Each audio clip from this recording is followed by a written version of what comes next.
এই সিরকুটিয়া দরবার মধ্যে সবচাইতে জিয়ান বেশি ভাবেন ইউনিটি আদব। সুবহানাল্লাহ।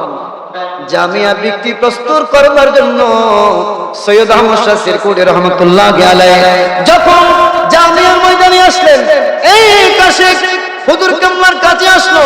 হুজুর কেবলাকে বলল, হুজুর আপনার বেটা হুজুর কেবলা তৈয়ব শাহ রহমাতুল্লাহি আলাইহির জন্য আমার ইচ্ছা করছে এক জোড়া জুতা বানানোর জন্য, স্যান্ডেল বানানোর জন্য হুজুর, কিন্তু আপনি তো হুজুর কেবলাকে আনেন নাই, আমি কিভাবে সাইজ নেব? তখন সৈয়দ আহমদ শাহ সিরকুটি রহমাতুল্লাহি আলাইহি পা মুবারক সামনের দিকে অগ্রসর করলেন। আমার পা থেকে সাইজ নেন, আমার এবং তার দুজনের পায়ের সাইজ একই। সুবহানাল্লাহ। তখন মাপ নিলেন। মাপ নেওয়ার পরে এক সপ্তাহের মধ্যে ওই আশেক জুতা বানিয়ে তৈরি করে নিয়ে আসলেন। আনার পরে এখন ওয়াপস আবার হুজুরকে বলছেন, হুজুর একটু পরে দেখেন না যথাযথ হয়েছে কিনা। নিজের সন্তানের ব্যাপারে নিজে বলছেন, এই বেটা तैयब मदर जहाँ पड़ी है उनका जूता हमारे पाँव में नहीं लगा सकते, ठीक है? जैसा है ऐसा ही दे दो। ए बेटा तैयब मदर जहाँ पड़ी মায়ের গর্ভ থেকে উনি হয়ে এসেছে, তার জুতা আমার পায়ে আমি লাগাতে পারি না। জোরে বলুন না সুবহানাল্লাহ। দেখেন কেমন আদব সন্তানের প্রতি, কত মহব্বত, ভালোবাসা, আদব যেটাকে বলা হয়।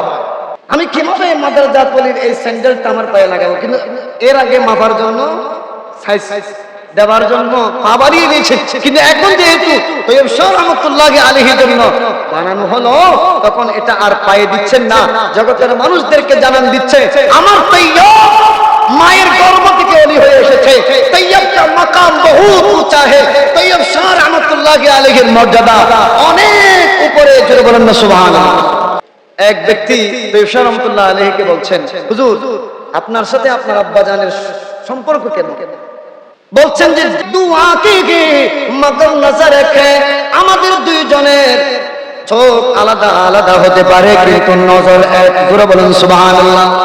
দেখেন বাবার প্রতি সন্তানের কেমন আদব আর সন্তানের প্রতি বাবার কেমন স্নেহ মায়া মহব্বত। জোরে বলেন সুবহানাল্লাহ। এইটাই তো সিরকুট শরীফের শিক্ষা।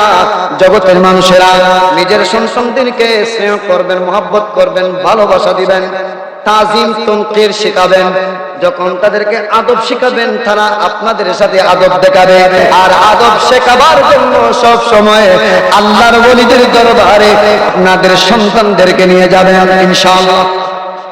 রাগের নামক কিতাবের মধ্যে এসেছে মা ওয়াসালা মান ওয়াসালা ইল্লা বিল হুরমা, যে যা কিছু পেয়েছে আদবের জন্য পেয়েছে। সুবহানাল্লাহ।